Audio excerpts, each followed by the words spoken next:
8절 말씀입니다. 함께 봉독하겠습니다.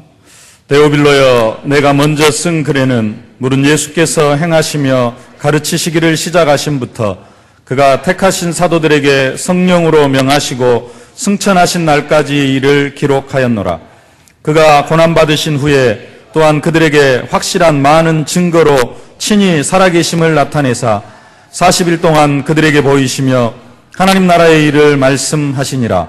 사도와 함께 모이사 그들에게 분부하여 이르시되 예루살렘을 떠나지 말고 내게서 들은 바 아버지께서 약속하신 것을 기다리라. 요한은 물로 세례를 베풀었으나 너희는 몇 날이 못되어 성령으로 세례를 받으리라 하셨느니라.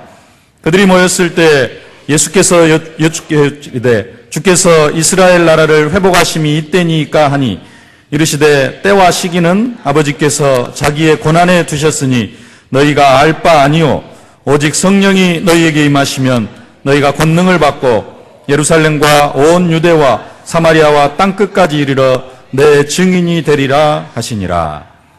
아멘. 하나님은 우리가 이 세상에서 이기고 또 이기는 응답과 축복을 받아서 그리스도의 증인이 되어지기를 기뻐하십니다. 우리가 현장에서 이기고 또 이기는 응답과 축복, 사실적으로 받아 누리기 위해서 우리가 세 가지와 싸워서 이겨야 됩니다. 먼저는 사단과 싸워서 이겨야 됩니다. 우리를 계속해서 넘어뜨리고 공격하는 존재가 사단입니다. 그래서 우리가 사단과 싸워서 이겨야 되는데요. 사단과 싸워서 이기려고 하면은 우리가 사단의 정체를 잘 알아야 됩니다. 사단이 사실 힘이 있는 것처럼 보이지만 사단의 머리는 예수님께서 이미 완전히 깨트리셨습니다. 그리고 그 사단은 예수 이름 앞에 순종할 수밖에 없습니다. 마가복음 1장 27절에 이렇게 말씀합니다. 다 놀라 서로 물어 이르되 이는 어찌미뇨 권세 있는 새 교훈이로다. 더러운 귀신들을 명한즉 순종하는도다 하더라. 예수님께서 귀신들에게 명령하니까 귀신들이 예수님의 말씀 앞에 순종을 합니다. 우리가 예수 이름으로 귀신들에게 명령하면은 그 예수 이름 앞에 귀신들이 순종할 수밖에 없습니다. 그게 귀신의 현실, 사단의 현실입니다. 우리가 이 현실을 제대로 알면은 우리는 이 흑암의 세력과 싸워서 이길 수 있을 줄로 믿습니다. 예수님은 이미 마귀의 일을 멸하셨습니다. 하나님의 아들이 나타나신 것은 마귀의 일을 멸하려 하심이라. 사단의 머리도 이미 완전히 깨어졌습니다. 여자의 후손이 뱀의 머리를 상하게 할 것이니라. 그리스도께서 부활하심으로 말미암아 사망 권세, 지옥 권세, 사단 권세가 완전히 깨어졌습니다. 그럼에도 불구하고 이 사단이 계속해서 우리를 공격을 합니다. 이미 머리가 깨어지고 힘이 하나도 없는 그 사단이 우리를 계속해서 공격을 해요. 예수 이름 부르면은 완전히 결박을 받고 떠나가게 되어져 있는데 떠나갔다가 또 공격을 하고 우리한테 예수의 이름이 있는 것을 알면서도 계속해서 공격을 합니다. 왜 그러느냐? 틈을 노리는 거예요. 틈을 노립니다. 잠깐 우리가 방심할 때가 있거든요. 그 틈을 타고 들어오려고 계속해서 공격을 합니다. 그래서 성경 말씀은 마귀로 틈을 타지 못하게 하라. 우리가 마귀에게 틈만 주지 않으면은 그리고 우리가 현장에서 예수 이름 부르면은 흑암의 세력은 다 떠나가게 되어질 줄로 믿습니다. 이 마귀와의 싸움에서 우리가 사실적으로 이겨야 될 줄로 믿습니다. 두 번째로 이겨야 될 것인데요. 사단이 우리를 공격하는 방법이 눈에 보이게 자신의 정체를 드러내고 공격하는 것이 아닙니다. 뭘 가지고 공격을 하느냐? 이 세상 환경을 가지고 공격을 합니다. 세상의 정치 권력을 가지고 공격을 합니다. 이 세상의 문화를 가지고 공격을 합니다. 그래서 우리는 이 세상과 싸워서 이길 수 있어야 됩니다. 세상이 사단에게 완전히 붙잡혀 있습니다. 근데 우리는 세상 속에서 살아가면서 세상과 또 마귀를 분리시켜 가지고 살아가는데요. 사실은 이 공중의 권세 잡은 자가 사단이고 이 세상을 붙잡고 있는 자가 사단입니다. 사단은 뒤로 딱 숨어 있고 이 세상 문화를 가지고 우리를 계속해서 공격을 합니다. 우리는 이 세상과의 싸움에서도 이겨야 될 줄로 믿습니다. 마귀와 싸움에서 이기고 세상과의 싸움에서 이겨야 우리가 정말로 이기고 또 이기는 응답과 축복을 받아 누릴 수가 있습니다. 세상과의 싸움은 어떻게 이겨야 되느냐? 성령의 인도를 받아야 됩니다. 요한복음 14장 16절을 말씀합니다. 내가 아버지께 구하겠으니 그가 또 다른 보혜사를 너희에게 주사 영원토록 너희와 함께 있게 하시리라. 성령이 나와 함께 하심을 믿고 그 성령의 인도를 받을 때 우리가 이 세상과 싸워서 이기게 되어질 줄로 믿습니다. 보혜사 곧 아버지께서 내 이름으로 보내실 성령 그가 너희에게 모든 것을 가르치시고 내가 너희에게 말한 모든 것을 생각나게 하시리라. 평안을 너희에게 끼치노니 곧 나의 평안을 너희에게 주노라. 내가 너희에게 주는 것은 세상이 주는 것 같지 아니하니라. 너희는 마음에 근심도 말고 두려워하지도 말라. 성령의 인도 받으면서 하나님 주시는 평강 속에서 세상을 바라볼 때 근심하지 않고 두려워하지 않으면 우리가 세상과 싸워서 이기게 되어질 줄로 믿습니다. 또 한 가지 싸워서 이겨야 될 존재가 있는데요. 내 자신과의 싸움에서 이겨야 됩니다. 하나님 떠났을 때 형성되어진 내 자신과의 싸움에서 우리는 이겨야 됩니다. 우리의 영적 싸움의 최전선, 마지막 영적 싸움의 고지가 어디냐? 사단도 아니고 세상도 아니고 우리 자신이라고 이야기를 합니다. 우리는 우리 자신과의 싸움에서 이겨야 됩니다. 우리 자신과의 싸움에서 이기려고 하면은 내 자신도 잘 알아야 됩니다. 지피지기면 백전백승이라는 말도 있습니다. 상대방도 잘 알아야 돼요. 우리를 계속해서 공격하고 넘어뜨리는 사단도 잘 알아야 되고 세상도 잘 알아야 되고요. 또 내 자신도 잘 알아야 됩니다. 내 자신이 어떤 상태에 있는가? 내가 가지고 있는 신분과 권세도 우리가 잘 알아야 됩니다. 하늘과 땅의 모든 권세를 가지신 예수님이 성령으로 우리와 함께 하십니다. 나에게 있는 신분과 권세 잘 알아야 되고요. 또 하나님의 계획이 뭔가, 나를 통해서 하나님께서 정말로 이루시고자 원하시는 하나님의 계획이 뭔가, 이 계획도 우리가 잘 알아야 됩니다. 이 계획을 알아야지 실패하지 않을 수 있습니다. 그 계획은 강단을 통해서 하나님께서 말씀으로 우리에게 세밀하게 알려주십니다. 하나님의 자녀가 하나님의 계획을 바로 알지 못하면 고생을 합니다. 신분과 권세 다 가지고 있음에도 불구하고 하나님께서 나를 통하여서 하시고자 원하시는 일이 뭔가, 이것을 제대로 알지 못하면 그 신분과 권세를 가지고 다른 일을 하게 되어져요. 그러면은 고생을 할 수밖에 없습니다. 그리고 우리가 우리의 영적 상태를 잘 분별할 수 있어야 됩니다. 신앙생활 하는 데는 한 3가지 단계가 있습니다. 첫 번째, 두 번째, 세 번째 단계가 있는데요. 어떤 사람은 첫 번째, 두 번째 단계를 거치지 않고 세 번째 단계로 바로 넘어가는 그런 사람들도 있습니다만은, 보편적인 사람이 신앙생활을 하다 보면은 3가지 단계를 거치게 되어집니다. 어떤 사람은 그냥 그것과 무관하게 살아가는 그런 사람도 있긴 있는데요. 이 3가지 단계와 무관하게 살아가는 사람은 신앙의 발전이 별로 없습니다. 그래서 신앙생활 하는 사람들은 3가지 단계가 있는데, 첫 번째 단계가 뭐냐면은 불신자 상태에서 빠져나오는 그런 단계가 있습니다. 불신자의 삶 속에서 완전히 좀 빠져나오는 상태.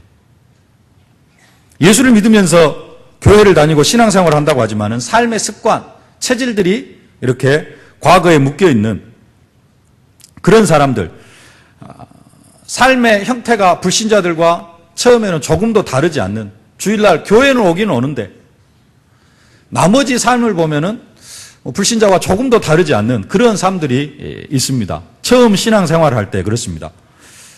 주일날 교회로 오긴 옵니다만은 어떤 때는 주일날 교회 오는 것보다 친구들하고 등산 가고 놀러 가고 이렇게 하는 것이 더 즐거운 사람. 주일날 축구하는 사람이면 축구하는 것이 더 즐거운 사람. 이런 사람들이 있습니다. 그런 사람들은 그 상태 속에서 빠져나와야 됩니다. 주일날 축구하면서 등산 다니면서 예수를 믿고 신앙생활 하는 것은 조금 불가능합니다. 주일날은 하나님 앞에 온전히 예배하는 날이 되어져야 되거든요. 그래서 그런 불신자의 상태, 불신자의 삶 속에서 빠져나와야 되는 그런 단계가 있습니다. 이게 그냥 자연적으로 되어지는 사람도 있는데, 많은 사람들은 좀 그것에서 기도하면서 응답받아가면서 빠져나오는 그런 사람들이 있습니다. 그래서 어떤 사람들은 그거 하기 위해서 불신자 친구들을 일부러 끊기도 하고요. 축구 동호회에서 일부러 탈퇴를 하기도 하고, 등산 동호회에서 탈퇴를 하기도 합니다. 그게 불신자 상태 속에서 빠져나오려고 하는 그런 노력에 들어가는 것입니다. 그런 그 단체에서 빠져나오는 것도 중요합니다만은 더 중요한 것은 뭐냐? 진짜 사실적으로 복음이 모든 것이다. 이 복음을 체험하면 되어지는데, 체험하면은 막 빠져나오려고 하지 않아도 자연스럽게 끊어지는데, 이제 여러 가지 방법을 동원을 하기도 합니다. 두 번째 단계가 있는데요. 처음에는 이 불신자들과 이렇게 거리를 두면서 살아가는데, 결국은 또 어디로 들어가느냐? 이 불신자들과 함께 살아가는 단계가 있어요. 처음에는 그들과의 만남을 계속해서 끊어갑니다. 내 신앙을 지키기 위해서, 내가 믿음으로 정말로 믿음 생활을 하기 위해서 그런 관계들을 끊어가는데, 이제 신앙생활이 얼마만큼 되어지면은 다시 그들 속으로 들어가서 그들과 함께 살아야 돼요. 인간은 사람과 함께 살아가야 되잖아요. 직장생활, 예수 믿는 사람이 없다고 직장생활을 그만둘 수는 없습니다. 결국은 조금의 만남은 끊어가는데 결국은 이제는 그들 속으로 들어가서 그들과 함께 살아가야 되는 그런 단계가 옵니다.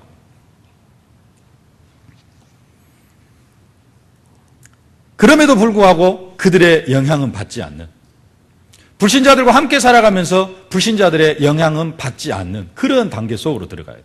이게 이제 두 번째 단계입니다. 이 두 번째 단계의 축복을 누리려고 하면은 반드시 필요한 게 뭐냐면은 기도의 비밀입니다. 기도의 비밀이 없이 불신자들과 함께 살아가면은 우리는 100% 불신자들의 영향을 받습니다. 직장 생활을 하면서 불신자들과 함께 직장 생활을 하는데 기도의 비밀이 없으면은 우리는 불신자들의 그 상태 속으로 영향을 받고 점점 그 속으로 끌려가게 되어져 있어요. 그래서 이 단계를 살아가기 위해서는, 정말로 우리가 불신 세상을 살아가기 위해서는 기도의 비밀이 필요합니다. 근데 우리는 불신자들과 완전히 분리되어 살아갈 수 없잖아요. 직장 생활하고 늘 만나는 사람들이 불신자이기 때문에 우리에게 정말로 필요한 게 다른 게 아니라 기도의 비밀입니다. 기도의 비밀이 없으면 불신자의 영향을 받고 결국은 얼마 지나지 않아서 내가 옛날 불신자 상태로 완전히 되돌아가 버립니다. 주일날 교회는 오는데 삶의 상태, 습관, 체질, 이게 다시 옛날로 돌아가요. 그래서 기도의 비밀이 꼭 필요합니다. 세 번째 단계는 불신자들과 함께 살아가는 그런 정도가 아니라 이제는 이 불신자들에게 예수를 증거하면서 불신자들을 살리는 단계가 있습니다. 내가 받은 응답과 축복을 증거하면서 다른 사람을 살리는 그런 단계가 있습니다. 이 세 번째 단계를 누리려고 하면은 사실적으로 성령께서 함께 하시는 그 임마누엘의 비밀을 깨달아야 됩니다. 성령의 인도를 사실적으로 받는 게 너무나도 중요합니다. 그래서 이렇게 내가 지금 어떤 신앙의 단계에 있는가, 이런 부분, 내가 지금 내 영적 상태가 어떤가 하는 부분들을 잘 깨달아야지 우리가 내 자신과의 싸움에서도, 그리고 내가 지금 앞으로 어떤 응답을 받아야 될 것인가, 이런 부분들을 잘 알고 그러면서 영적 싸움에서 승리할 수 있고요. 내 자신과의 싸움에서도 이길 수 있고, 이 상태를 제대로 알아야 우리가 사실적으로 이기고 또 이기는 응답과 축복을 누리게 되어질 줄로 믿습니다. 우리가 사단과의 싸움에서도 이겨야 되고 세상과의 싸움에서도 이겨야 되고 무엇보다도 우리는 우리 자신과의 싸움에서도 이겨야 됩니다. 근데 이게 이기는 게 목적이 아니고요. 이기는 게 목적이 아니고 목적은 뭐냐? 우리가 증인이 되어지는 게 목적입니다. 하나님은 우리가 증인의 축복을 누리기를 기뻐하십니다. 하나님은 우리에게 증인이 되도록 이김을 주시기를 기뻐하십니다. 그래서 오늘 성경이 말씀합니다. 오직 성령이 너에게 임하시면 너희가 권능을 받고 예루살렘과 온 유대와 사마리아 땅끝까지 이르러 내 증인이 되리라 하시니라. 권능을 받으면은, 힘과 능력이 생기면은 그 힘과 능력을 가지고 뭐 할 수 있어요? 싸워서 이길 수 있습니다. 사단과 싸워서 이기고 세상과 싸워서 이기고 내 자신의 영적 문제와 싸워서 이길 수 있는데 그 부분은 쫙 빠져 있습니다. 너희가 권능을 받고 그 힘과 능력을 가지고 이겨가지고 결국은 뭐가 되어질 것이다? 증인이 되어질 것이다. 우리가 이기고 또 이겨서, 싸워가지고 이기고 또 이겨서 정말로 누려야 될 축복이 뭐냐? 증인의 축복인 줄로 믿습니다. 하나님은 요셉을 증인으로 세우셨습니다. 하나님은 요셉이 증인이 되어지기를 원하셨어요. 근데 요셉은 그 증인의 사명을 너무나 잘 감당해 나아가는 것을 볼 수가 있습니다. 어떻게 보면 요셉은 자기가 꾼 꿈을 자랑하면 안 됩니다. 인간적으로 보면은 자기가 꾼 꿈을 자랑하면 안 돼요. 자기가 꾼 꿈을 자랑하면은 자기 혼자 교만해지고 왕따 당하기 딱 알맞습니다. 형님들한테. 근데 진짜로 그거 자랑하다가 형님들한테 왕따 당하고 쫓겨나고 구덩이에 빠지고 종으로 팔려가고 그런 일을 당하게 되어집니다. 그럼에도 불구하고 언약적인 관점에서는 오늘 사도행전 1장 8절과 관계에 있어서는 요셉은 너무나도 확실한 증인입니다. 요셉은 증인의 사명을 가장 확실하게 감당한 사람입니다. 자신이 꾼 꿈을 확실하게 증거를 합니다. 환경과 조건 보지 않고 확실하게 증거합니다. 하나님은 우리에게도 이 일을 원하고 계시는 줄로 믿습니다. 우리는 뭔가를 증거하려고 할 때 너무 환경, 처지를 따집니다. 이 말을 하면 어떻게 되어질까? 이 사람의 상태가 아직 아닌 것 같기도 하고 내 상태가 좀 아닌 것 같기도 하고 그래가지고 우리는 처지, 환경을 너무 많이 따져요. 요셉도 그거 따지면 절대 증인 안 되어집니다. 요셉이 그 꿈을 자기 속에만 딱 간직하고 있으면 언제 가나안을 떠날지 알 수가 없습니다.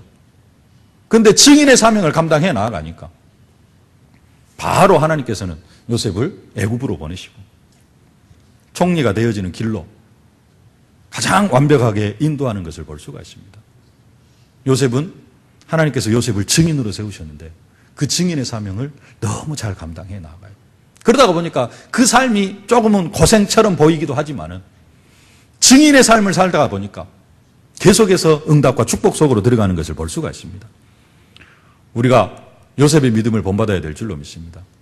하나님께서 내게 주신 축복, 하나님께서 내게 주신 응답, 하나님께서 내게 주신 사명, 증거하는 일에 우리가 너무 환경 생각하고 처지 생각하면은 우리는 절대 응답받지 못합니다. 이 증인의 사명을 잘 감당해 나아가니까 나중에 보디발 앞에서 요셉이 아무 말도 하지 않았는데 보디발이 보고 압니다. 하나님이 함께 하시는구나. 삶이 이제는 증인의 삶이 되어집니다. 말하지 않아도 주위에 있는 사람들이 보고 알 정도로 하나님이 함께 하시고 하나님이 축복하시는구나. 하나님이 요셉을 축복하니까 내 집도 함께 축복하는구나 하는 것을 보디발이 보고 압니다. 그냥 삶 자체가 증인의 삶이 되어져 버리는 것을 볼 수가 있습니다. 요셉은 다른 말 하지 않았습니다. 왕의 꿈을 그냥 잘 해석해 줬습니다. 다른 말 하지 않았어요. 하나님이 어쩌고 이런 말도 안 했습니다. 왕의 꿈이 이러하나이다 하면서 요셉이 꿈을 쫙 설명을 해주니까 바로가 하는 말이 이렇습니다. 그 신하들에게 이르되 이와 같이 하나님의 영에 감동된 사람을 우리가 어찌 찾을 수 있으리요. 왕이 보고 이 사람은 하나님의 사람이다 라고 알아버려요. 그게 증인입니다. 하나님이 저 사람과 함께 하시는구나. 처음에는 우리가 말로 하나님께서 나에게 이런 응답과 축복을 주셨다. 증인의 삶입니다. 나중에는 내가 받은 응답을 내가 말하지 않아도 다른 사람들이 보고 알 정도가 되어져야 될 줄로 믿습니다. 그런데 요셉은 그 정도의 응답을 삶 속에서 받아 누려버리는 것입니다. 하나님은 모세를 증인으로 세우셨습니다. 모세는 하나님이 함께 하시는 증인이었습니다. 모세가 지팡이를 들고 나일강을 칠 때 나일강의 물이 다 피로 변했습니다. 모세가 애굽의 물들 위에 지팡이를 이렇게 펼 때 그 모든 애굽에 있는 물 속에서 개구리가 나오기를 시작을 합니다. 그래가지고 온 애굽 땅에 개구리가 가득하게 되어집니다. 이런 기적들이 하나님께서 모세와 함께 하시는 증거였습니다. 이런 기적들을 보면서 애굽 사람들도 마찬가지고 이스라엘 백성들도 하나님이 함께 하시는구나. 모세는 하나님이 함께 하시는 사람이라는 사실을 사실적으로 보고 알았습니다. 하나님은 모세를 증인으로 세우신 것입니다. 모세가 지팡이로 홍해를 칠 때 홍해가 갈라졌습니다.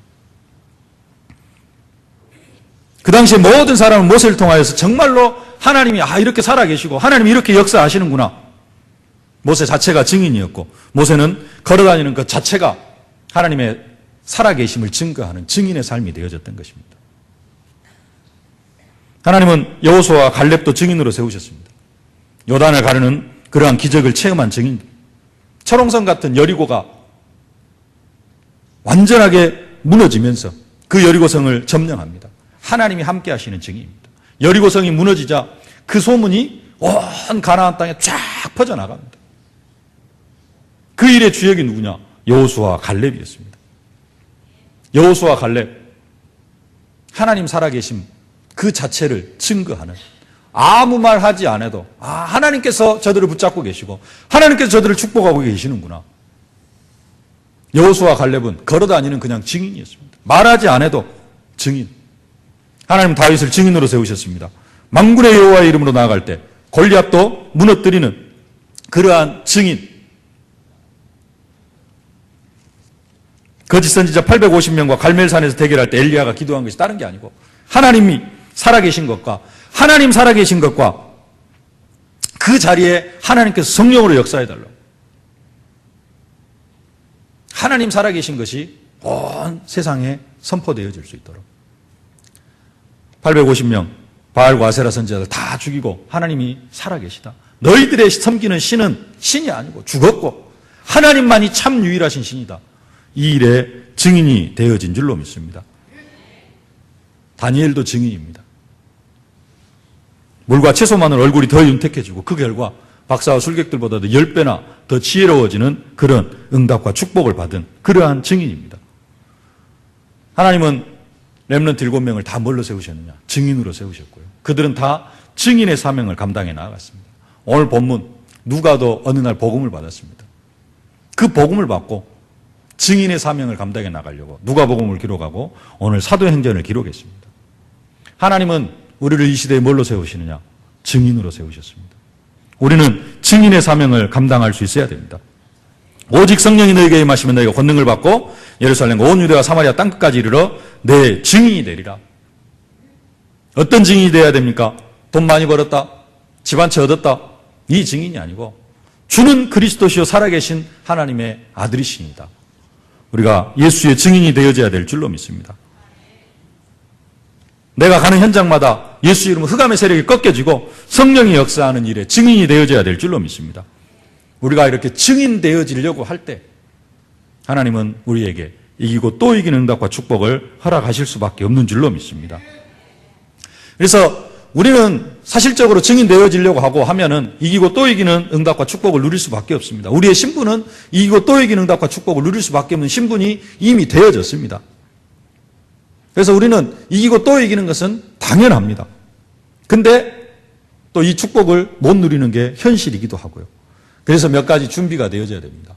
3가지 준비를 하실 수 있기를 바랍니다. 첫 번째, 믿음을 준비하실 수 있기를 바랍니다. 우리는 이기고 또 이기는 응답과 축복을 누릴 수밖에 없는 신분이기 때문에 우리는 믿음만 있으면 됩니다. 아무것도 염려하지 말고 오직 모든 일에 기도와 간구로 너희 구할 것을 감사함으로 하나님께 아뢰라. 그리하면 모든 지각에 뛰어난 하나님의 평강이 그리스도 예수 안에서 너희 마음과 생각을 지키시리라. 우리 마음과 생각 속에 정말로 그리스도가 만왕의 왕이시고 그리스도가 모든 문제 해결자라는 이 믿음이 있어져야 됩니다. 우리의 마음과 생각을 사단에게 빼앗기지만 않으면 될 줄로 믿습니다. 우리는 우리의 마음과 생각을 지키면서 우리의 믿음을 지켜야 됩니다. 우리의 믿음을 고백해야 됩니다. 욥이 고백합니다.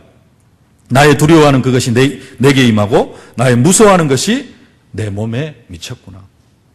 우리는 불신앙만 하지 않으면 됩니다. 믿음의 고백만 하면 됩니다. 믿음의 고백을 할 때 예수님께서 말씀하십니다. 가라, 내 믿은 대로 될지어다. 그래서 우리의 믿음이 곧 생각이고요. 생각이 곧 믿음인데요. 우리는 우리의 생각을 바꿔야 됩니다. 우리는 이길 수밖에 없다. 우리는 승리할 수밖에 없는 사람이다. 우리는 성공할 수밖에 없는 그런 사람이다. 이것만 생각하면 되어질 줄로 믿습니다. 아직도 옛날 습관, 틀, 그 사고의 틀에 묶여서 살아가면 안 됩니다. 현실이 어렵다. 현실이 어려운 게 아니고요. 현실이 어려운 게 아니고 믿음이 없는 겁니다. 현실이 어려울 수도 있습니다. 그러나 정말로 우리가 믿음의 고백을 하면은 그 현실도 이기게 되어질 줄로 믿습니다. 우리가 사진을 인화를 합니다. 옛날에는 필름 가져다가 사진기로 찍어가지고 필름을 가져다가 사진을 인화를 하면은요, 사진에 나오는 그 그림은 필름 속에 있는 게 그대로 나옵니다. 하나도 안 틀리게 필름 속에 뭐가 들어있느냐에 따라서 사진으로 그대로 인화가 되어집니다. 우리의 삶도 마찬가지입니다. 우리의 생각 속에 뭐가 들어있느냐, 그게 결국은 우리의 삶으로 나타나는 것입니다. 우리의 생각 속에, 우리의 잠재의식 속에, 우리의 영혼 속에 각인되어져 있는 게 그게 우리의 삶으로 나타나는 것입니다. 이것은 부정할 수가 없습니다. 안 하려고 해도 결국은 내 속에 무엇이 들어있는가, 내 생각 속에 무엇이 들어있는가 하는 것이 우리의 삶으로 나타나요. 그래서 우리는 우리의 생각 속에다 뭘 심어야 되느냐? 믿음을 심어야 됩니다. 주는 그리스도시요 살아계신 하나님의 아들이시니다. 단순하게 그냥 이것을 심는 게 아니라 이것이 뭐가 되어져야 돼요? 지난주 말씀처럼 유일성의 믿음이 되어져야 됩니다. 유일성의 믿음. 그냥 다른 거 다 붙잡고 함께 이거 하나 붙잡는 게 아니고 이게 유일성의 믿음이 되어져야 될 줄로 믿습니다.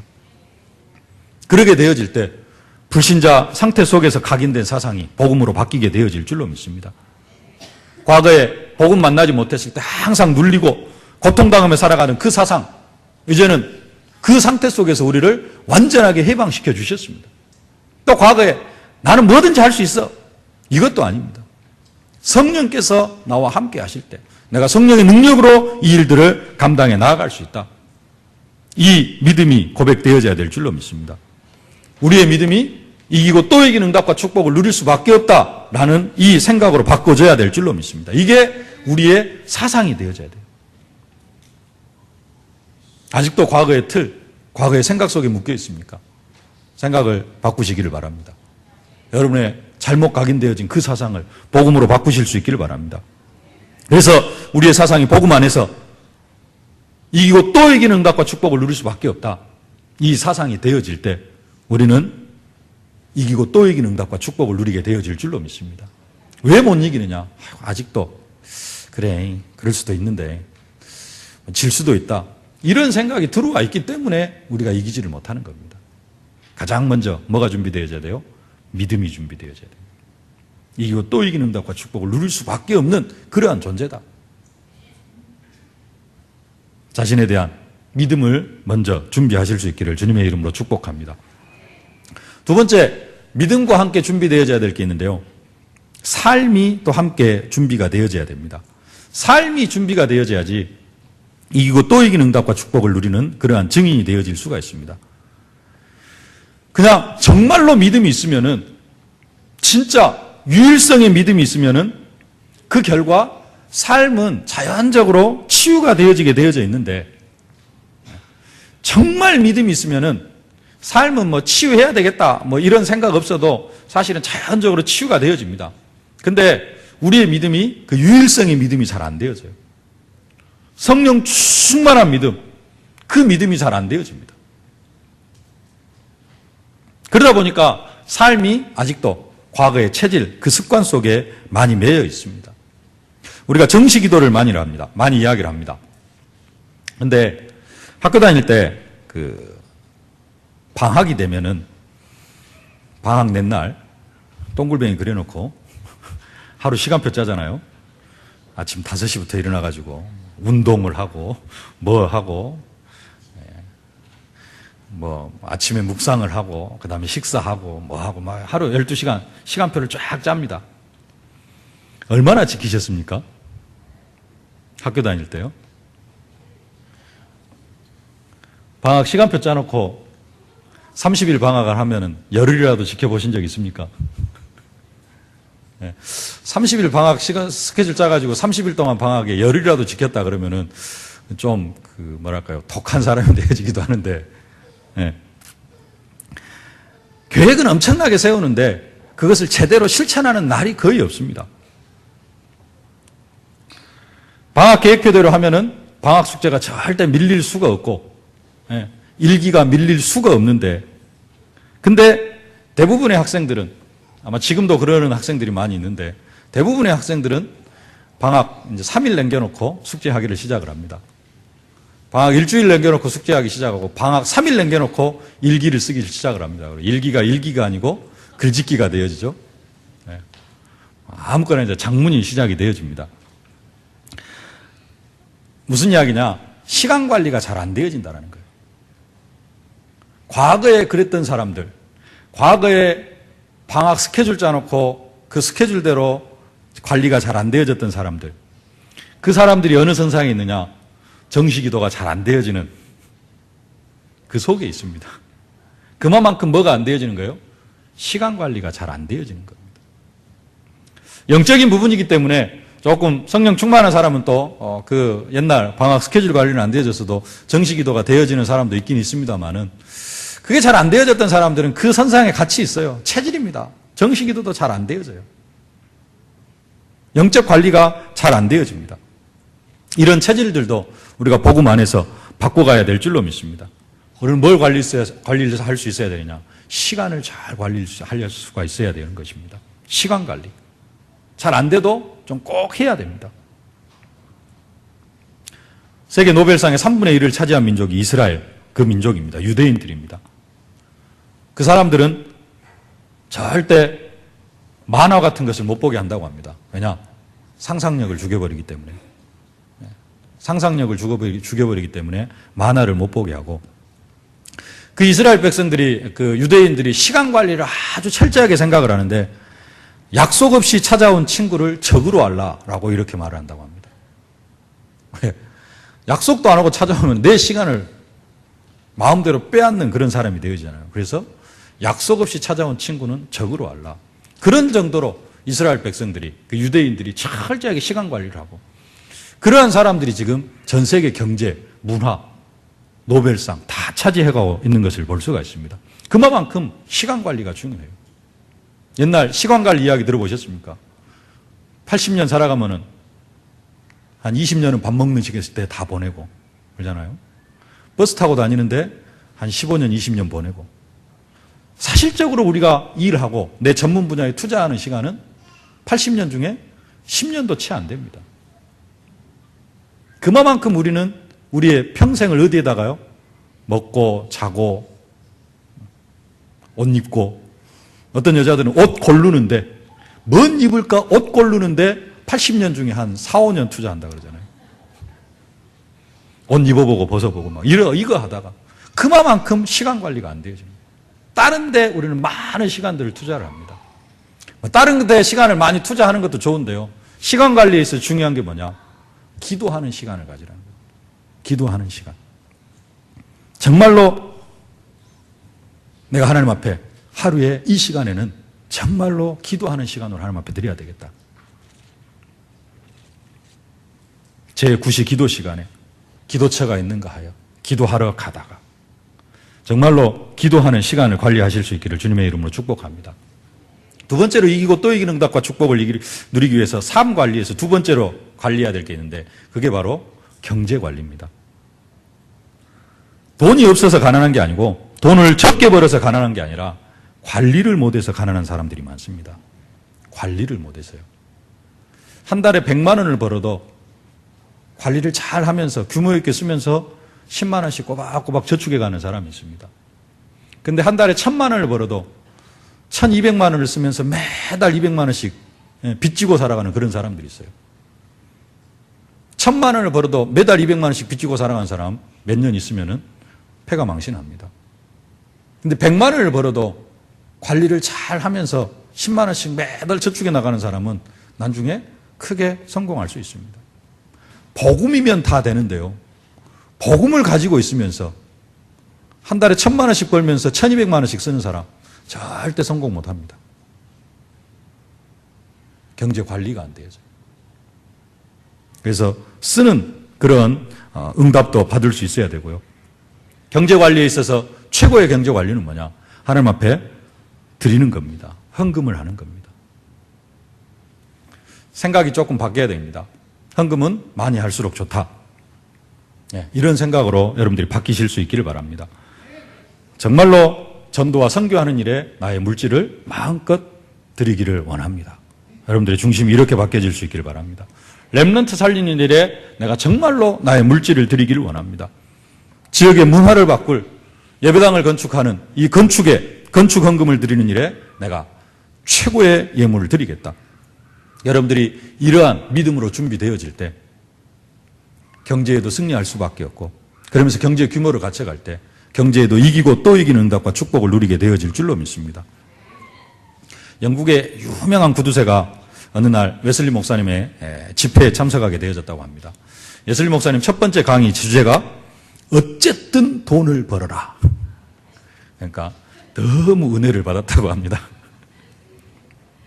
두 번째 강의가 어쨌든 돈을 많이 모아라.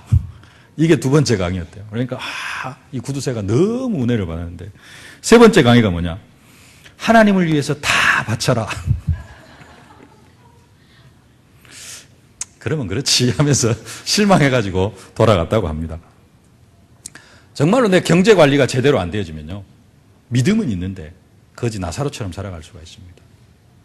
여러분, 믿음, 주는 그리스도시요 살아계신 하나님의 아들이신다. 최고의 믿음을 가지고 있습니다. 그리스도 모든 문제 해결자, 그리고 최고의 믿음을 가지고 있는데 경제적으로 너무 어렵게 살아가시는 분들도 많이 있습니다. 적게 벌어서가 아니고요, 씀씀이가 준비가 되어지지 않기 때문에 그렇습니다. 여러분, 경제 관리하실 수 있기를 바랍니다. 그러면서 여러분이 하시는 일, 직업, 이 부분에도 전문성의 응답 사실적으로 받아 누리실 수 있기를 바랍니다. 여러분의 하는 일을 복음으로 복음화시켜 나가는 일, 그래서 그렇게 되어질 때 여러분의 일이 세계화가 되어질 줄로 믿습니다. 그래서 삶을 준비하는, 그래서 이기고 또 이기는 응답과 축복을 누릴 수 있길 바라고요. 세 번째로, 시간이 많이 됐습니다. 간단하게 말씀드리겠습니다. 그릇을 준비하실 수 있기를 바랍니다. 그릇. 내 그릇이 준비되어지는 만큼 하나님께서 우리에게, 하나님의 축복은 사실 무한대입니다. 하나님께서 우리에게 주시는 축복은 무한대인데 우리가 그것을 얼마만큼 받느냐. 얼마만큼 받습니까? 내 그릇이 준비되어지는 만큼. 특별히 여러 가지 준비를 해야 될 것이 있는데요, 좀 나 자신을 넘어서는 그런 그릇을 좀 준비를 해야 됩니다. 생각과 삶의 틀에 많이 나에게 매여 있는데 좀 그것을 넘어서는, 나 자신을 넘어서 버리면 됩니다. 근데 항상 우리의 그릇이 어디에 묶여 있느냐? 내 생각, 내 수준, 내 과거, 여기에 묶여 있습니다. 그래서 다 통하는 내용입니다만은 내 그릇을 좀 넓혀가실 수 있기를 바라고요. 어떻게 그릇을 넓혀가면 되냐? 한 부분, 인간관계의 그릇을 넓혀가실 수 있기를 바랍니다. 이것이 준비되어지는 만큼 응답과 축복을 누릴 수가 있습니다. 사도행전 2장에 하나님께서는 15개국 전도의 문을 열어주셨습니다. 그런데 초대교회는 그것을 수용할 수 있는 그릇이 안 되어졌습니다. 마가다락방 교회는 그것을 포용할 수 있는 그릇이 안 되어졌습니다. 그 축복들을 사실은 다 놓쳐버립니다. 그 축복의 문들을 누가 활용을 하느냐? 안디옥 교회가 활용을 하는 것을 볼 수가 있습니다. 안디옥 교회 5명의 그 교사들이 모였습니다. 도저히 우리 목사님 말씀하신 것처럼 도저히 하나가 될 수 없는 사람들이 모였는데요, 근데 그들이 서로 수용을 하고 함께가 되어집니다. 이게 그릇입니다. 이 인간관계의 그릇을 넓혀갈 때 그 그릇이 준비되어지는 만큼 하나님은 우리의 인생 축복하시고 이기고 또 이기는 응답과 축복을 허락하여 주실 줄로 믿습니다. 말씀을 맺겠습니다. 2014년도 우리가 이기고 또 이기는 응답과 축복을 사실적으로 누려야 될 줄로 믿습니다. 어떤 사람에게 이 축복을 허락하여 주시느냐? 증인 되려고 하는 사람. 하나님께서 내게 이김을 주실 때 그것을 요셉처럼 좀 이상할이 많지 당당하게 증인의 사명을 감당해 나가려고 할 때, 자랑하는 삶을 살려고 할 때 우리는 계속해서 이기고 또 이기는 응답과 축복을 누리게 되어질 줄로 믿습니다. 모든 성경에 나오는 렘넌트 7명뿐만 아니라 모든 사람, 하나님께서는 증인으로 세우셨고 그들이 더 큰 응답과 축복을 받아 누릴 수 있었던 배경이 뭐냐? 증인의 사명을 잘 감당해 나아갔기 때문입니다. 하나님은 우리에게도 증거 주십니다. 뭐 하면 되느냐? 증인의 사명을 감당해 나아가면 될 줄로 믿습니다. 그래서 우리는 이길 수밖에 없는데요, 믿음을 준비하고 삶을 준비하고 그릇을 준비한다면 진짜 렘넌트 7명이 받아 누린 그 응답과 축복을 사실적으로 누리게 되어질 줄로 믿습니다. 이 축복을 누리실 수 있기를 주님의 이름으로 축복합니다. 살아계신 아버지 하나님, 은혜와 사랑을 진심으로 감사를 드립니다. 우리는 승리할 수밖에 없는, 이기고 또 이길 수밖에 없는 그러한 사람들인 줄로 믿습니다. 하나님, 은혜로 함께하여 주시옵소서. 이제는 우리가 증인의 사명을 감당해 나갈 수 있도록 축복하여 주시옵소서. 우리에게 이김을 주실 때, 우리에게 승리를 주실 때 그 승리를 요셉처럼 담대하게 자랑할 수 있는 저희들 되게 하여 주시어서 증인의 사명을 감당해 나가게 하여 주옵소서. 이를 위하여 정말로 또 우리의 믿음을 준비하고 삶을 준비하고 그릇을 준비해서 이기고 또 이기는 응답과 축복을 누리면서 세계복음의 증인으로 세워져 가게 하여 주옵소서. 예수님의 이름으로 기도하옵나이다. 아멘.